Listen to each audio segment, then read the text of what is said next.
Menteri Keuangan membahas adalah soal realisasi kompensasi dan subsidi dalam APBN 2025.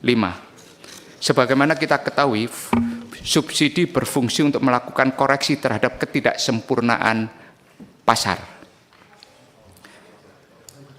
market imperfection, sehingga dapat menstimulus produksi dan konsumsi. Negara hadir untuk membantu rakyatnya dalam jumlah yang sangat besar. Untuk tahun 2025, subsidi dan kompensasi yang dialokasikan 309 triliun.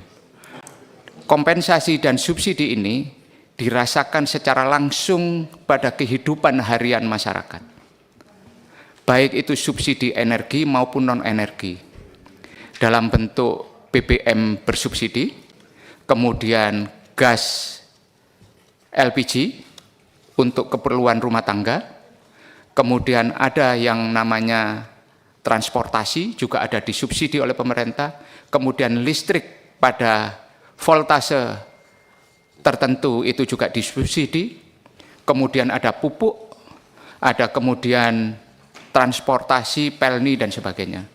Semalam Komisi 11 telah melakukan rapat konsinyering dengan BUMN yang menjalankan PSU. Mereka telah menyampaikan semua kepada Komisi 11 dalam sebuah rapat yang panjang dari jam 4 sampai jam 9 malam kemarin. Dan kita ingin mengetahui secara jelas dan detail tentang proses selama ini PSU seperti apa. Dan hari ini kita dengan rapat Menteri Keuangan dalam fungsi sebagai bendahara umum negara.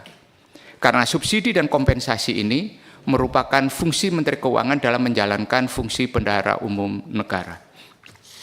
Kalau kita perhatikan di sejak tahun 2020, dalam beberapa tahun terakhir total subsidi itu mungkin sudah ribuan lebih. 2020 itu 196. Ini di laporan keuangan pemerintah pusat. Kemudian 2021 itu 242, 2022 252, di tahun 2023 itu 269, dan di 2024 itu 292. Menunjukkan bahwa pemerintah telah mengalokasikan jumlah yang sangat besar, ribuan triliun untuk masyarakatnya. Tentunya ini harus disampaikan secara khusus kepada masyarakat, kehadiran negara. Dan perlu juga sampai kepada masyarakat, hal-hal yang seperti ini adalah fundamental sekali. Karena di luar subsidi, negara juga hadir melalui bantuan sosial. Bantuan, kemudian biaya operasional sekolah, bantuan BPJS kesehatan.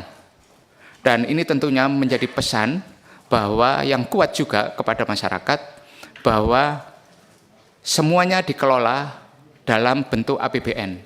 APBN ini penyusunan dan pengesahannya, penyusunannya oleh Kementerian Keuangan, nota diawali dengan KEM PPKF dan nota keuangan, dan kemudian disahkan oleh DPR melalui Badan Anggaran. Lebih lanjut, saya beri kesempatan kepada Menteri Keuangan bagaimana pengelolaan subsidi dan kompensasi ini dan realisasinya, dan saya ingin kepada seluruh rekan-rekan untuk kemudian memperhatikan dan membandingkan dengan apa yang disampaikan oleh BUMN PSU semalam, karena banyak sekali Pak, beberapa dari mereka kompensasi 2024-nya belum dibayar. Ada kompensasi 2024-nya belum dibayar, kemudian juga alokasi subsidi 2025-nya yang belum sepenuhnya dijalankan. Karena apa? Saya sampaikan dalam rapat semalam, di APBN itu semuanya sudah teralokasikan. Bahkan pencairannya pun itu melalui mekanisme yang sangat rigid, ketat dengan audit, mulai dari Itjen Kemenkyu, Itjen Kementerian Teknis, dan kemudian direview oleh BPKP, pos auditnya oleh BPK, BUMN-nya sendiri diaudit oleh laporan keuangan oleh Big Four, oleh akuntan publik. Dan tentunya ini Pak Purbaya sebagai Menteri Keuangan yang baru harus memahami bagaimana negara menjalankan fungsi kehadiran negara dan kemudian menjalankan tata kelola pengelolaan anggaran di BUN ini. Saya menyampaikan pesan secara khusus bahwa salah satu indikator kinerja utamanya Menteri Keuangan dan Kementerian Keuangan, termasuk Direktorat Jenderal Anggaran, adalah bagaimana pengelolaan BUN ini dijalankan tata kelolanya. Dan banyak temuan BPK maksud saya, dalam laporan keuangan pemerintah pusat, seringkali ditemukan temuan yang berulang dalam pengelolaan BUN ini adalah mengenai belum adanya prosedur dan standar operasional yang sebelumnya diterapkan. Ini yang perlu saya sampaikan kepada Menteri Keuangan. Saya persilakan kepada Menteri Keuangan untuk menyampaikan paparannya terkait subsidi dan kompensasi ini. Terima kasih Pak Ketua. Assalamualaikum warahmatullahi wabarakatuh.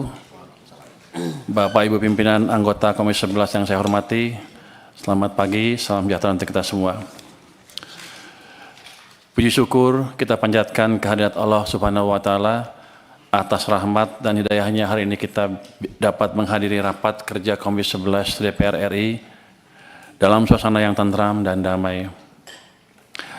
Pada kesempatan yang baik ini kami akan menyampaikan tentang perkembangan realisasi subsidi dan kompensasi dalam APBN tahun anggaran 2025. Tapi mungkin karena saya waktunya agak terbatas, saya akan agak singkat sedikit ya Pak.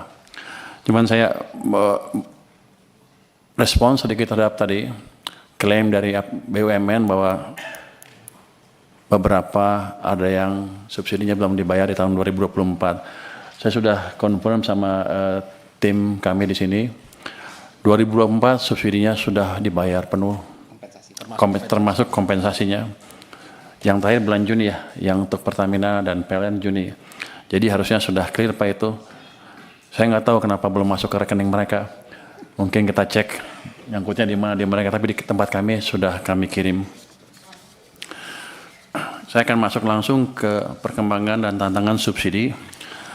Tadi Pak Ketua juga bilang subsidi adalah untuk mengatasi ketidaksempurnaan pasar. Saya setuju Pak, setuju sekali, karena tidak semua anggota masyarakat bisa menikmati atau bisa menikmati kue perekonomian secara merata. Jadi subsidi adalah salah satu alat untuk memastikan mereka juga bisa menikmati kue ekonomi kita yang sedang berkembang. Tapi saya tahu juga bahwa kalau kita salah sasaran, subsidi bahkan bisa memperburuk ketidaksempurnaan pasar. Itu yang kita monitor terus ke depan. Jadi nanti BUMN juga harus lebih hati-hati kalau menjalankan subsidi. Jangan sampai menimbulkan tadi tidak sempurnaan di pasar kita sendiri.